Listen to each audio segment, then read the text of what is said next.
जैसे हमारे प्रधानमंत्री जी कहते हैं कि मैं नॉन बायोलॉजिकल हूँ, इस तरह से ये नॉन बायोलॉजिकल बजट है कि इस देश में जो जहर, जो नफरती माहौल बनाया है, उसमें उद्योगपति भारत में नहीं रहना चाहते। संजय जी देखोगे मेरी तरफ? हाँ, मैं आपसे बात कर रहा हूँ सर, और मैं आपसे ही डायलॉग करूँगा। यहाँ है कौन मेरा आपके सिवाय? आप ही तो है भगवान। सर, बजट पर हम चर्चा कर रहे हैं, थैंक यू फॉर इंफॉर्मेशन। लेकिन ये केंद्रीय बजट नहीं है, ये कुछ राज्यों का बजट है।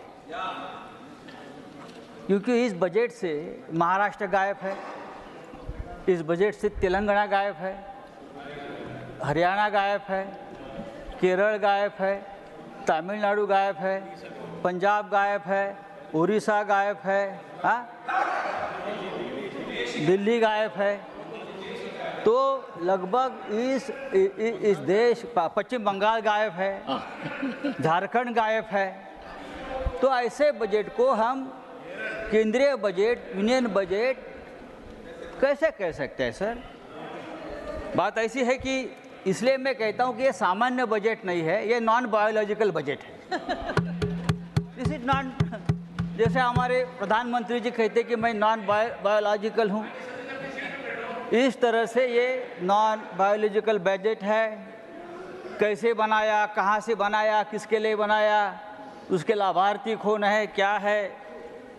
लेकिन एक बात तो सही है, ये बजट जो बना है, उस बजट के ऊपर लोकसभा का जो नतीजे है उसका बहुत बड़ा प्रभाव है। संजय जी, ये लोकसभा नतीजे से पीड़ित बजट है, ये पीड़ित बजट है। संजय जी देखोगे मेरी तरफ? हाँ, मैं आपसे बात कर रहा हूँ सर, और मैं आपसे ही डायलॉग करूँगा। बस यहाँ है कौन मेरा आपके सिवाय? आप ही तो है भगवान। सर, प्रधानमंत्री जी ने कहा था कि मैं भ्रष्टाचार का पैसा जनता में बांटूंगा। हमें लगा कि इस बजट में ऐसी कुछ योजना आ जाएंगी कि जो भ्रष्टाचार का पैसा 10 साल में जमा किया है ईडी के माध्यम से, वो आप सबको बांट देंगे, ऐसी कोई घोषणा आप करेंगे। लेकिन हुआ है उल्टा। जो पैसा आपने भ्रष्टाचार के माध्यम से जब्त किया था, ऐसा हमने देखा, वो वापस वही भ्रष्टाचारियों को बांट दिया। उदाहरण के तौर पर दूंगा, हमारे प्रफुल्ल भाई पटेल है क्या? हमारे मित्र है, हमारे मित्र है, अच्छे मित्र है। देखिए, ईडी ने उनके ऊपर कार्रवाई की। क्या कार्रवाई की?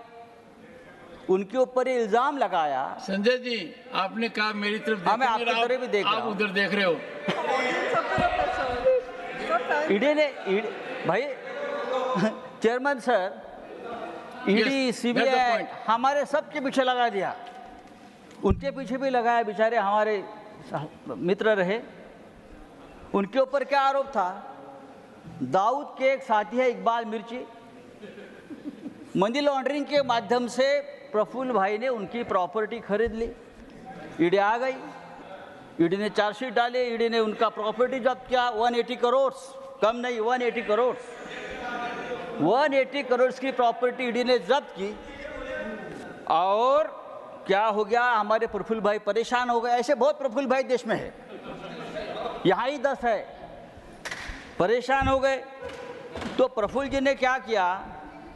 यहाँ से वहाँ चले गए और 180 करोड़ की प्रॉपर्टी ईडी ने उनको वापस दे दी।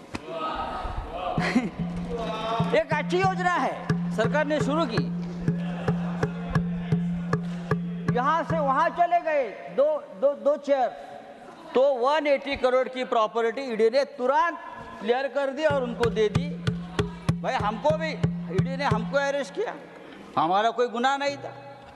हमारा जिस घर में मैं रहता हूँ वो जब्त कर लिया। बुला रहे, हमारा घर तो दीजिए। एक सेकंड, हमको भी जेल में डाला था ईडी ने, बात छोड़ दीजिए। तो मोदी जी के तीसरे कार्यकाल में सभी भ्रष्टाचारी इस प्रकार से बेदाग हो रहे हैं। सर, क्या है इस बजट में? इस बजट में ना किसानों के लिए कोई घोषणा है, ना बेरोजगारों के लिए कोई खास योजना है, ना युवाओं के लिए है। 50%, 50% किसान आज भी कर्ज में डूबे हैं और सबसे ज़्यादा आत्महत्या किसानों की हमारे महाराष्ट्र में हो रही है। सर हमारी भी ये मांग है, सबकी मांग है कि किसानों को उनके प्रोडक्शन को, अनाज को समर्थन मूल्य मिलना चाहिए, लेकिन किसानों को समर्थन मूल्य नहीं मिला है। तो समर्थन मूल्य किसको मिला?